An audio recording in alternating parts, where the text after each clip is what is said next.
খানাকুলকে সন্দেশখালী হওয়া থেকে বাঁচাতে মহিলাদেরকে শাঁখ বাজানোর পরামর্শ দিলেন শুভেন্দু অধিকারী। এভাবেই তিনি সন্ত্রাসের বিরুদ্ধে পাল্টা প্রতিরোধের উপায় বাতলে দিলেন তাদের। শনিবার তিনি খানাকুলের বিভিন্ন এলাকার আক্রান্ত ও ভীত সন্ত্রস্ত কর্মীদের সঙ্গে দেখা করেন। সাবলসিংহপুরে পৌঁছাতেই সেখানকার মহিলারা অভিযোগ করেন এলাকাকে সন্দেশখালী করে দেওয়ার হুমকি দেওয়া হচ্ছে। তখনই শুভেন্দু অধিকারী তাদেরকে ঐক্যবদ্ধ হওয়ার জন্য শাঁখ বাজানোর পরামর্শ দেন। মহিলারাও তার কথায় উদ্বুদ্ধ হয়ে পাল্টা প্রতিরোধ করা হবে বলে হুঁশিয়ারি দেন। এখন দেখুন তাদের সেই কথোপকথন।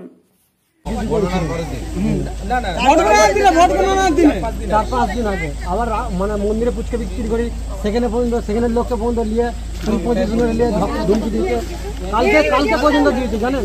কালকে ওই ওখানে মানে ক্লাবের লোকগুলো আছে, সেখানে 10-12 জন এসছে। কালকে 10-12 জন এসছে, কালকে ধুমকি দিয়েছে। আমি হনুমান মন্দিরে ফুচকা বিক্রি করি, সেখানে পর্যন্ত ধুমকি দিচ্ছে রাখি উল্টা। কেউ মারবে, ও তো আমরা আছি। কি করছে এসছি কেন? কি করছে? আমার 2 বছর কোনো ভোট নেই, কেন এসছি আপনাদের কাছে? আপনাদের পাশে দাঁড়ানোর জন্য এসছি।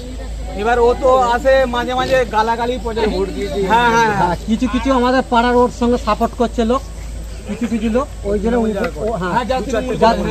করে এদিক দিয়ে এসে তুলুন, এই ভালো করে তুলে নিন। আর ও এনি টাইম তুলে নিন, আমাদের এখানটা তুলে নিয়ে যান। যে পাঠিয়েছে তাকে বলবেন এখানে আছে, ক্যামেরা আছে নাকি?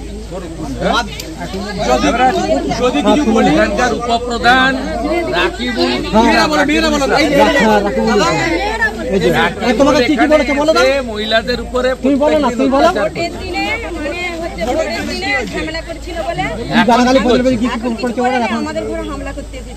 ওটাই তো জানতে এসছেন, বাইক নিয়ে আসে।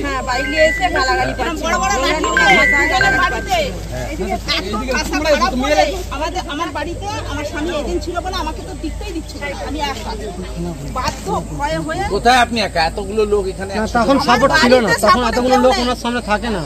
এখন আপনি এখন আপনি এসছেন বলে তৃণমূল পরে হামলা শাঁখ বাজাবে। শাঁখ নেই ঘরে, হামলা করলে শাঁখ বাজাবেন।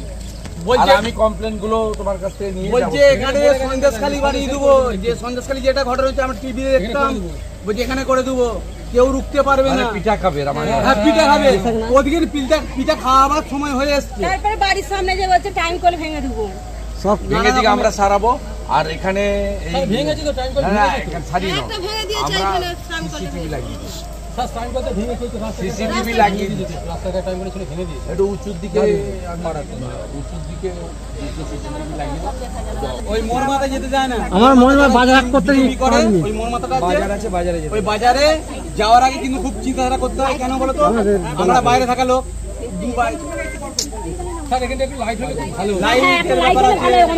দুটো মন্দির আছে সামনে, যে বড় ঠাকুরের মন্দির, এই যে কালী মন্দির। এখানে লাগিয়ে দাও, আর আমি ব্যবস্থা করছি, সুশান্তই লাগিয়ে দিবে। জায়গা দেখুন, সিসিটিভি লাগিয়ে দিব। ও এলে ছবিগুলো উঠবে। এখানটা হলে ভালো হয়, ঠাকুরতলার পাশাপাশি দুটো। এসে কি বলে গেলেন?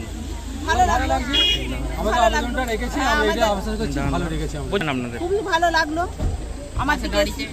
আমাদের পাশে থাকার জন্যে, আমার দিকে ভরসা দেওয়ার জন্যে। আমরাও ভরসায় থাকবো। এবারে যখন যাবে আমাদের বাড়িতে গিয়ে আমরাও সেইটা চেষ্টা করব। আমরা কি প্রতিরোধ গড়ে তোলার চেষ্টা করবেন এরপর? হ্যাঁ। কি নাম আপনার? আপনার নাম কি? কি নাম আপনার? এই জায়গার নাম কি? আমরা মারার বদল মান নেবো, আমরা ভয় করবো না। মরবো তো একবার, মেরে মরবো। কি নাম দিদি? মামুনি দলুই। মনোরম পরিবেশে গড়ে ওঠা ইন্ডিয়ান ও চাইনিজ খাবারের সুলভ মূল্যের restaurant Asmita hotel and restaurant. পরিচ্ছন্নতা ও গুণমানই আমাদের মূলধন। ঠিকানা ময়েল বাসস্ট্যান্ড, খানাকুল, হুগলি। যোগাযোগ 9564887550, 7699344864 এবং 8637064001। পয়লা বৈশাখ থেকে বিয়েবাড়ি, অন্নপ্রাশন ও রাত্রিযাপনের জন্য রুম ভাড়া দেওয়া চালু হয়েছে। এছাড়াও রয়েছে সুইমিং পুলের ব্যবস্থা।